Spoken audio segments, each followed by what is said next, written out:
يا ابني شقيان في الفن والاستفنان. كتر خيركم يا ابني، كتر خيركم. بنتعب وبنشقى وبنعرق بنجلب عشان ما نجيش نضحكوا. احنا جايين نقدم فن، احنا جايين نفن، جايين نفنفن ونستفنن عندكم. احنا مش جايين نضحكم، احنا جايين نعمل ونستعمل. خسئت ايها الغلام وتبا لك وايدها له، وكتر خيركم. قلبي لا يتحمل ما فعله محمد سلام. شيلوني. من حقك انك تعتذر عن المسرحية، انما مش من حقك تغلط في عمك. ابو الاتاريك طبعا تسكيف حاد. احنا مش جايين عشان نضحك حضراتكم، احنا جايين عشان ناخد اللي في جيوبكم. تصفيق حاد. احنا جايين نقدم فننا المصري اللي انتوا بتحترموه، واحنا بنحترمكم جدا جدا جدا. دافعين كتير لازم هنحترمهم. تسكيف حاد. شيء عظيم ان الفنان يكون ليه جمهور من كل الدول. شيء عظيم ان يكون لك جمهور من السعوديه، تتصور مع شاب سعودي، تتشاور مع شاب سعودي. ايوه تتشاور جهاز، يعني تتشاور الشوار. جوزوها لي بقى، جوزوا لي واحده سعوديه. حلو حلو كده ابو الاتاريك. تسكيف حاد. شرف ليا وشرف ليكم. انا جاي هنا اشرف بلدي. اللي اخو جاي يتحارب واقف على الحدود تكسنتين نيله. تسكيف حاد. وجيت اساعد مع حضراتكم عشان انتوا الاهم، واخفف الحمل عن هذا الشاب الجدع اللي انقذ الموقف، محمد انور. تسكيف حاد. بس معرفش هو انقذ الموقف ليه. هو ابن اختك كان يعمل بلكونه ولحقه؟ موقف اللي لحقه. يلا نكمل الخطاب. محمد انور كان راجل وقدها طبعا، ان الجزمه مقاسها 45 فيا دوبك مقاسه بالظبط. تسكيف حاد.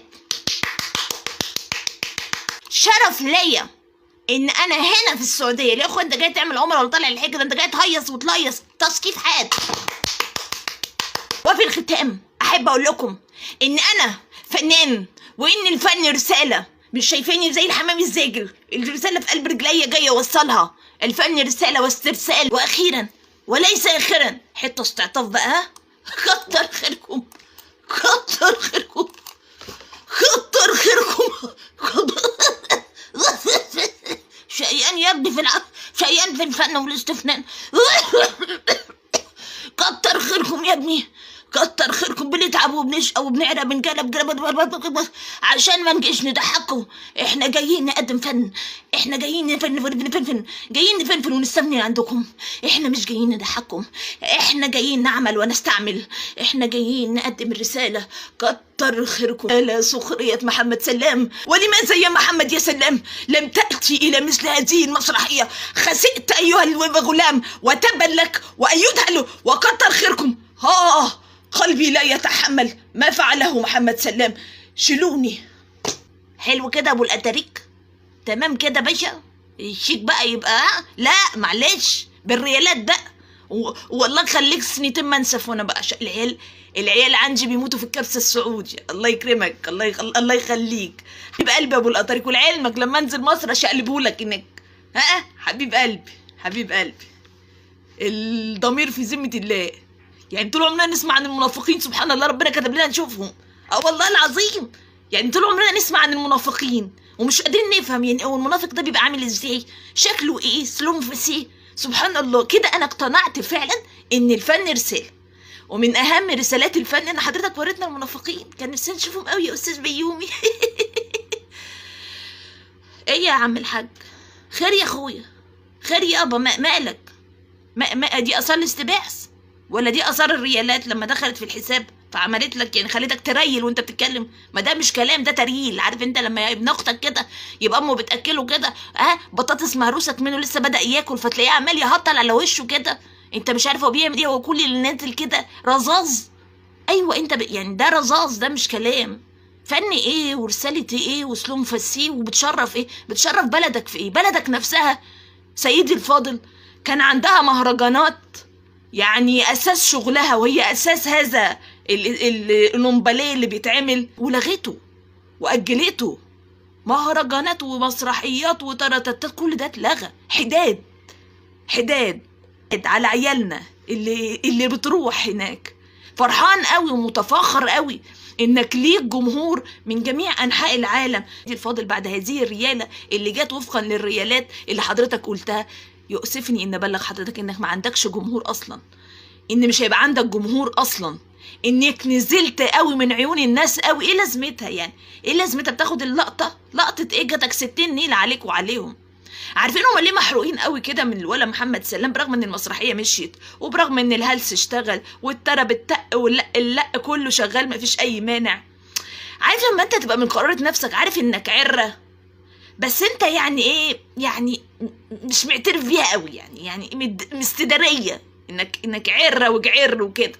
فيجي واحد يعمل موقف رهيب بطولي يعني انساني بحت، وانت مش قادر تعمل مثل الموقف الانساني البحت اللي هو ما ينفعش انك تعمل غيره، فبيعريك بيظهر قد ايه انت عره. فانت علشان تداري على عرتك تطلع تقول وليس لك ان تفعل مثل هذا وانني لعظيم وما افعله اعظم. جاتك 60 خيبة عليك وعلى الفن بتاعك. الفن يا حبيبي لو رسالة يبقى اسمى الرسالات اللي هيوصلها الفن هو الرحمة والتكاتف والترابط والشعور بالإنسانية، وإنك إزاي تكون إنسان. هل من الإنسانية إنك تبقى واقف بكرشك كده سلوم فسيح التربتاء واخواتك هناك بيروحوا، واخواتك هناك بيفقدوا حياتهم بأبشع الصور؟ يا ابني انت مش بني ادم. حد كده حاول يشد الجلد كده شوف هيطلع معاه جلد بني ادم ولا جلد حمير. انتوا مش بشر اصلا، ويا ريتكم بتعملوا النصيبه وتتوكسوا على خيبتكم وما تطلعوش تتكلموا. انما انتوا بجحة، انت انسان بجح، سواء انت ولا زبانية فرعون اللي بتوع الاعلام اللي طالعين يخبطوا في الواد من ساعة ما طلع وقال رأيه. رأيه صح وموقفه صح وبطل وعاش يا واد يا محمد يا سلام، وحسستنا ان في هذا الفن فعلا في بني ادمين وفي رجالة مش كلهم زي الاستاذ تشخيص حاد. سقف على اخو على خيبتك، جاتك 60 نيلة عليك وعلى خيبتك، جاتك 60 نيلة عليك وعلى خيبتك. ده انت لو مش يا اخويا هتعمل حاجة ولا مهتكة في المسرحية، ده كفاية التسقيف. بتسقف على اخوي على خيبتك؟ هو مش التسقيف ده علامة من علامات الفرح والاستفراح؟ بتسقف واحنا العالم كله في حداد، العالم كله في حداد. انت ما عندكش دم يا ابني، انت وهو وهي، انتوا مش بشر اساسا. واليوم كده بص الحياة دوارة، والله العظيم الحياة دوارة، والكل انسان تخاذل ولو حتى بكلمة حق يقولها هيقعد له في حياته اللي جاية. والله العظيم المشهد صعب مهول، الحدث رهيب جلل، كان لا يصح معاه تماما ان احنا ما زلنا نشوف وسطينا منافقين وناس انانية لهذه الدرجة. انت من المال وراء هذا ما يشبع كرشك. هتعرف تسكت ضميرك؟ عرفت تسكته. هتعرف تمنع ان يتكتب في صحيفتك انك انسان بلا انسانية؟ هتعرف تمنع بهذا المال ان ربنا ما يحاسبكش ان اخواتك كانوا بيروحوا وانت طالع ترقص وتقول انا بقدم فن ورسالة؟ سيدي الفاضل، لما تقف قدام المولى سبحانه وتعالى في يوم من الايام هتقول له يا رب انا كنت صاحب رسالة. رسالة ايه؟ رسالة انعدام الانسانية وشراء الضمائر بشوية ريالات. 60 خيبة. الفن رسالة، لك خيبة عليك وعليها.